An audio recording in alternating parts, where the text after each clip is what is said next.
Bonjour, bonsoir, buenos dias, buenas noches. Welcome back to my channel, everyone. So today we're going to be talking about Catfish. And then following that, Help I'm in a Secret Relationship is back. So definitely, go ahead and watch that after you watch this video of my review, okay? So Lathornia, aka T, she's from New Jersey, and she reached out to the show for Neve and Cammy so that she can help to get things situated. All right, she said that her life literally fell apart last year. She moved in with her new fiance and things just started going downhill, and she pretty much found out that he wasn't who he said he was. And during that time, she actually had met someone, I believe she said on Facebook, and they kind of just hit it off. He became her best friend. He consoled her. He was there with her when her grandmother died, and just when she was going through a lot of hard times, including the breakup that, of a marriage that she thought she was going to be having. So it was a lot of things that he was there for her. So she said, that she loves him, and he does live in her area, but they never video chatted, never met up or anything like that. So when they reached out to her to talk to her or whatever, she said that her ex, I guess her fiance or whatever, he lives in the area. So she wanted to kind of go to them if it was possible. She probably just live in the hood or something like that. That could be it too. And she just don't want people seeing her apartment. To be honest, if I was on a show like that, I'm like, this little New York apartment, they not coming here. Can I come to you guys? Sure, you get a free trip. You get a nice hotel for a day or two or whatever amount of time you got to be there. I would definitely ask if I can come over there to them. So she was winning for that. So anyway, that's what she said. They flew her out and, they talk and stuff like that. So she says that the first time they were supposed to meet up, he said he had to babysit. The second time, his mother was in the hospital. And then the third time, it was kind of her fault. And the reason why she says it was her fault is because he revealed to her that he had a tattoo of her name, which wasn't even really her name. It was just a name that she ended up putting on her neck. I mean, that he tattooed that name on his neck. And it's actually a name that she kind of made up because she didn't want him to know, like too much of her business at the end of the day, because she was still getting married and all this stuff. So she didn't want too much confusion, which, I mean, I get it. But I mean, just him tattooing the name on the neck and y'all never met or nothing like that. Like, to me, that's weird. Like, that's just not, like, you can't, if somebody did that to me, I'd dead ghost you. Like, that would be the last time we talk, because that's way too much. Like, like, I would literally get a panic attack, because that's just wild to me. He must have been in that love bombing phase where he was like, you know what, I'm gonna profess my love and show her how much I truly care about her. But yeah, she said that he was special, and she did feel bad about the fact that he tattooed that particular name, which wasn't even her name, on the neck.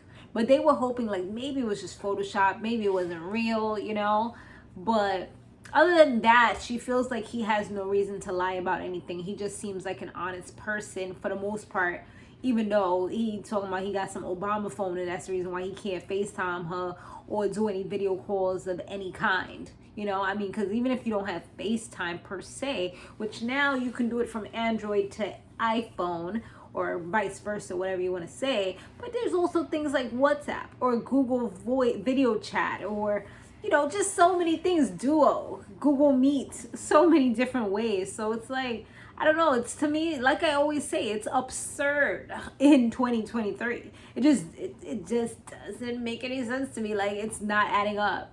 Like, even if you don't have one, go borrow one, get one from somewhere. So that's that. So Neve and Cammy, they did their research and they found some guy named Ibraheem Hanif. But they're like, nah, I don't think that's him, because this guy was living in Egypt and he would have had like a strong accent. She spoke to him on the phone many times and he sounds like a regular guy, like a regular guy from like the East Coast, so it was like, nah, this can't be him. And they even heard him because she had him on speakerphone the first time that she came. And she did tell him that she was in LA. So it just didn't seem right, even though they connected it to like Cash App or whatever. It just, something wasn't adding up there. So they went ahead and they tell him that they want to meet up with him. And he instantly says like, oh, it's not a good time. He's like, maybe 3 weeks or a month, because he has a lot going on. And he's like literally like hangs up kind of abruptly and says he'll call them back. Like, what? Like, what are you talking about, bro? How you just gonna talk about I'll call you back? Like, what? Anyway, so they send him tickets, and he does end up actually coming because they got the confirmation that he was on the plane. So they finally, like, he texts them talking about some, like, first everything seemed good, then he texts them talking about some, oh, like, I can't do this. Like, dude, what are you talking about? Trying to check it out when you were already there. Like, dude, you literally came halfway across the United States. I don't want to say the country because they ain't really the country for real, but halfway across the United States, like from one side of the United States of America map to the other side. You know what I'm saying? From New Jersey all the way over there to California. And now you want to talk about, no, you can't do it? Like, what you going to do now? You just going to chill out and wait until the flight to go back home? Like, what are you doing? So Neve was like, no, we're not doing this. Like, I'm going to send him the location and tell him we'll see you soon. I was like, okay, bully. So they did that, and he actually, you know, they were just hoping for the best initially. But when they were there, a black car pulls up. Lo and behold, it was him. So boom, boom, boom. It actually was the guy from the picture. But, and this is where things get a little crickety. Okay? He comes out. He seemed happy and excited to see her. She was happy and excited too. But the first thing you notice when he says something was that his top and bottom teeth was missing. And I'm like, dang. Oh, dang. So, yeah, it looks like everything other than that was real about him. But he didn't want to mention that because he said that it happened, I think, shortly after they started talking. He got into a fight. Somebody knocked his teeth out. I'm like, damn, like, who you was fighting? Mike Tyson? Like, the fuck? That's crazy that they did all that damage. Like, did they throw you on the pavement and it hit your head? Like, I just don't get how you lose that many teeth at once. Like, the Hulk? Like, I don't, oh, man, that's crazy for real. So he said, like, it's like $800 a tooth, and he's trying to work on getting it fixed. So that's been his priority right now. He wanted to do that before he saw her. So hence the reason why he said he wanted things to be perfect before he saw her. And this wasn't the way that he planned it out in his head. So he was really disappointed about that. So she looks at him and she even asks him, like, is the reason why because of your teeth? And he kind of was like, yeah, you know. But initially she seemed like she was like, all right.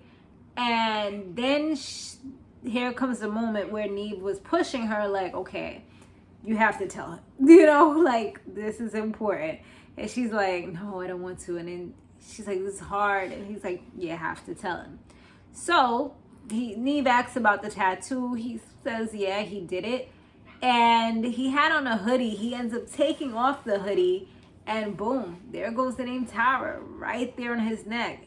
Once she told him, he looked like the wind was knocked out of him. Like, but once he regained his composure, he was all right with it. Like, I don't know what I'm going to do, but hey, you know, Neve was like, just have a kid and name it Tara. I know when he said that, she was just like, what are you talking about? Like, because at this point, I could see there was a shift a little bit in her attitude and her smile. It wasn't as bright as when she first saw him, as when he started talking and then she saw the tattoo. I think that she just saw the red flags just starting to wave in front of her, and she's like, And then just knowing that this happened to him because of a fight, it's like, how bad is your temper? Are you the type of person that walks around and gets into like issues and things like that? And so that was like another thing that she was worried about. And he kind of made a joke about it, but it kind of seemed like he could be a little bit of, one of those people that just kind of fight, even if it might not be fully warranted, or it might have like a bad temper and feel like they always have to protect themselves or whatever.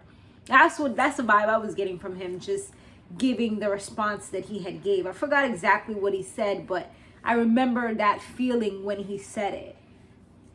So, at this point, she pretty much was saying that she wanted to be friends. She's like, I want to start off as friends and then see where it goes. She said when Cammy asked her, like, is it the teeth? She did reveal, like, yeah, it is the teeth. Like, that's a big, big part of it. And she was like, right now, she just doesn't want to have anything more than a friend. She doesn't want to, like, move forward. And Cammy was just giving her the advice, like, you cannot string this man along if you know that you don't want to be with him.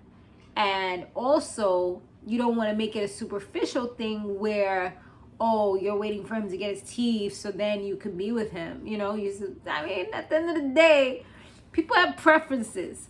You could say, like, we started at the bottom, now we're here. That's always a good song to hear. But, like, at the end of the day, if you're not attracted to somebody, then it is what it is. Like, I know if I saw this person, I don't know, not being shallow or anything, but that's probably a deal breaker. Like, you could be fat, you can be, like, not the most handsome, as long as you're smart, And then the guy started crying. I know that was probably another thing that was like, oh, nah, like, we're not doing this. Like, he was genuinely hurt. I did feel bad for him, though, because he was genuinely hurt. And, you would have thought that it would have been the other way around, especially because she was so excited. And because at the end of the day, they both had secrets. But she likes what she likes, and she just wasn't okay with his appearance, maybe the outfit, maybe just everything. Once reality hit, it was just like, nah, this ain't it. Like, sign ain't right here, And sometimes when the spirit talks to you, you just have to listen, and you just gotta, make the best decision for yourself, not because you don't want to look like a bad guy or because you don't want to hurt somebody's feelings. Because in the long run, if you string somebody along, then that's how you really hurt their feelings, by not being transparent and clear about your true intentions and true feelings. So, yeah, at the end of the day, when they did the update, she attempted to keep the friendship, but it didn't really last. And he just didn't want to just be her friend, which, that's perfectly fine for him to say as well. And he probably knew it wasn't really going to go anywhere. Plus, he doesn't have the money to fix his teeth. He probably won't have it for a while. So, yeah, it wasn't going to work out. But that's pretty much that episode. That was a little bit of a shocker. Like, dang, girl. But, it is what it is. Thanks so much for watching, guys. I'll see you in the next one.